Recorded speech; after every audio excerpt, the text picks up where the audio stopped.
Right now, we'd like to welcome three of the baddest ladies in the business. They come to us with a string of 3 consecutive million-selling records. They are the fabulous Honeycomb. It's Edna and Carolyn. Shelley, hi. Edna, I'd like to take this opportunity to say that it's especially gratifying to have you back since you were with us for the very first Soul Train. It's good to be back. I consider the Honeycomb largely responsible for the success of Soul Train. But tell me if there's any one thing or group of things that you feel are primarily responsible for the tremendous success that the Honeycomb are having. Well, it's merely a cooperative detail. Intended to give artistic verisimilitude to an otherwise bald and unconvincing narrative. Right on. You do that to me every time, right? Why don't you stick to the script, Honeycomb? No, we just want to see how bright you were. Well, now you know. We right? think it's really mainly our material that the guys give us. And the singing. Yeah, we're lucky enough to have a good lead singer, so that helps too. Okay. You got anything you want to say, Shelley? I figure it just must be the Honeycomb's time. Ladies and gentlemen, Honeycomb. The group was influenced by the doo-wop style of the late 50s and early 60s, but they maintained a clear harmonic sound throughout. This trio was one of the top female soul groups from the early 70s. The centerpiece of today's video is all about Honeycomb. Before we start, let's be sure to leave a like on the video, subscribe to the channel, and push the notification bell to be sure you won't miss on any more uploads. Now without further ado, let's cue that intro.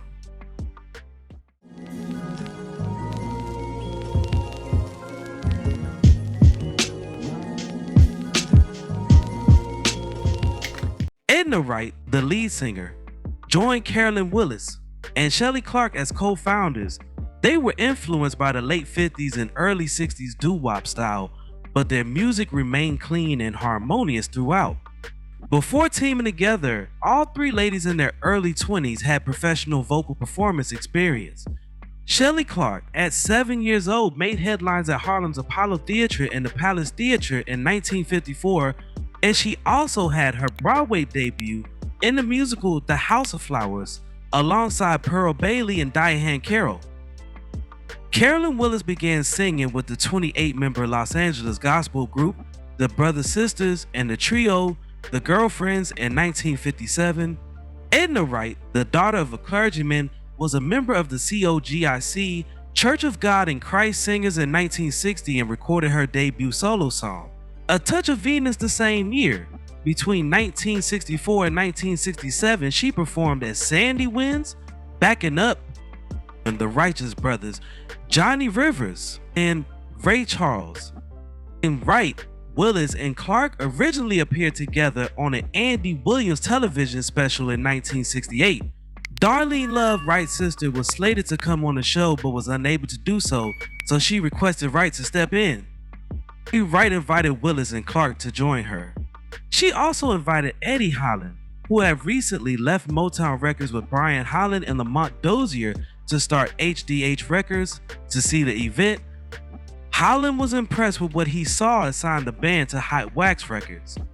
He first offered Wright a contract, but she preferred working in the group. Holland titled the performance Honeycomb after a favorite ice cream flavor. Initially, group members disputed the name, but Holland won, and the ladies quickly accepted its uniqueness. Although the trio was based in Los Angeles, they recorded in Detroit. The majority of their songs were written by General Johnson and Wright's boyfriend at the time, Greg Perry, and Martha and the Vandellas, and the Marvelettes, two female vocal groups who typified Motown record style in the 1960s, were among Honeycomb's key influences, since the group preferred a combination of sweetness and roughness in their own music. Honeycomb's 1968 first single for Hot Wax Records, which was run by Motown subsidiary Holland Dozier Holland, was Why You're Out Looking for Sugar. It reached at number 26 on the Billboard R&B chart.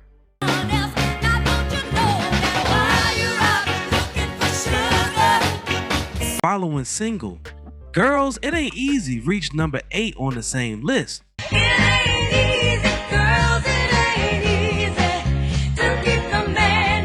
They ultimately found fame in 1971 with the publication of their debut album, Beautiful Tapestry, which contained the #1 Billboard Hot 100 hit, Want Ads. The single spent 9 weeks on the charts, including 3 weeks at #1.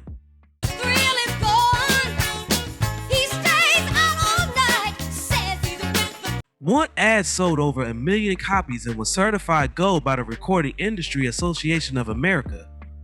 The three began headlining their own gigs around the United States, notably at the Apollo Theater, and they played a number of one-nighters in the South.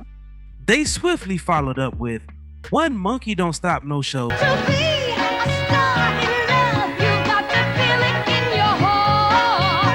Later that year, however, the song reached at number 63 on the R&B charts. In 1972, the group released The Day I Found Myself, which peaked at number 90 on the R&B charts.